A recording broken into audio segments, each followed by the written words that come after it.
the first step that I'm going to take is locating the top mount of the strut. And what I've found is you come into the cabin,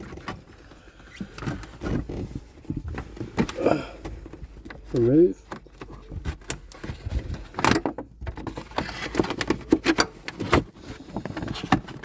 some of the interior, and there it is, top of the strut out, right there. Let's get the light up further. There we go. There are the 2 bolts. So my first part of the procedure is I'm just going to loosen those off and probably spray a bit of WD on there because they're quite corroded. Undone the top bolts in the cabin, I showed you before. Now I'm just going to remove, obviously being careful that it's going to fall downward, and it's that easy. These Saks ones, man, are they light? Genuine BMW. They don't look too old. The stickers looking pretty. 30 mil of thread has to be inside the coilover. And that's about 30 mil there. Let's just go a turn or so more. Assemble that, tighten it up, and get it in the car. Easy. As long as I can get this in there. Anyway. Yeah, it's easy.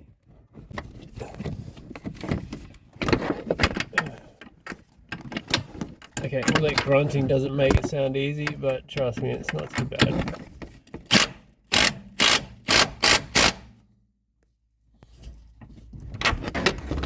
And done. These seem to be the most convenient spots where I put them. That looks majorly crooked. I don't like the look of that. Right. And check that it's free. It's free. It's free. It's free. It's free as a bird. Now this, always paying attention to loosen it at even quantities. It does look a bit skew if spring compressor was doing all the work, to be honest. Let's remove all of this. We have the rubber. I've compared the heights of the springs and they're of a similar height. That's how it's going together now. I think I really want to use the rubber mount, to be quite honest with you. I think that's going to clunk. So, but I don't want it too low at the back. Spring with the standard rubbers. The Maxpeedingrods shock absorbers with the stickers facing to the back. You ready? Hopefully I can get it off the jack. Oh wow, wow. I would have never picked that. I expected to be shocked. That's good. That's really high though.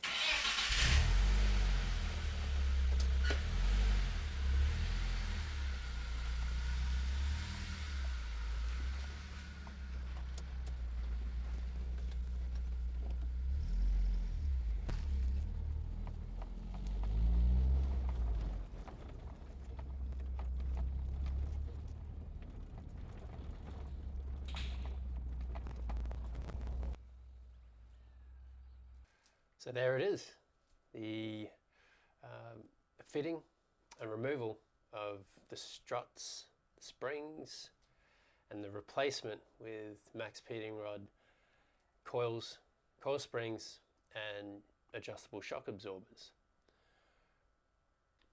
In order to remove the shocks, I went inside of the car, used the trim removal tool, and just took off a couple of clips to access the nuts on the top of the strut, just behind the passenger seat and the driver's seat, left and right respectively. So it was a 13mm deep socket I used to remove those. I did the bottom bolt last so I could just drop it out straight away and catch it. The installation is just the reverse of the removal. One of the tricks that I used to install the adjustable shock was to install the top of the shock in there first, locate it where it's meant to be, and use the bottom of the shock and just place that on the brake caliper.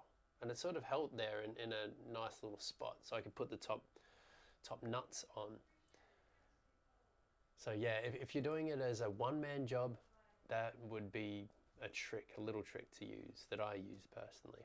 So in the Maxpeedingrod installation manual, we have it right here. They probably will change as time goes on, but this is the particular model that I got. And I got red because the car is red and it matches pretty nicely if you ask me.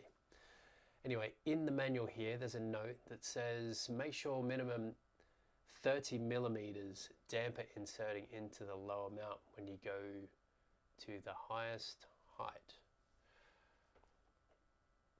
So basically what I'm getting from that is the shock sleeve, the threaded part, needs to go into the internally threaded bottom part, the tube, 30mm.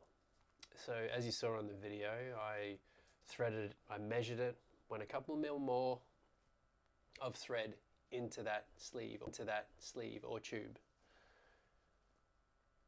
And that's the design specification as stated in the manual right there. Hopefully you can see, hopefully it autofocuses.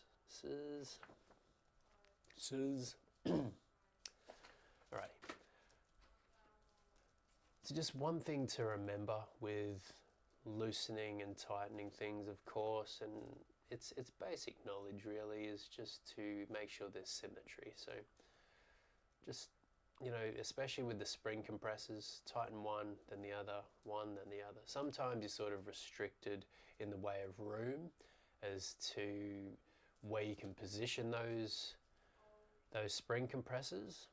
So I guess work with what you can, but from a safety and a tool longevity aspect, symmetry is usually what works in the end.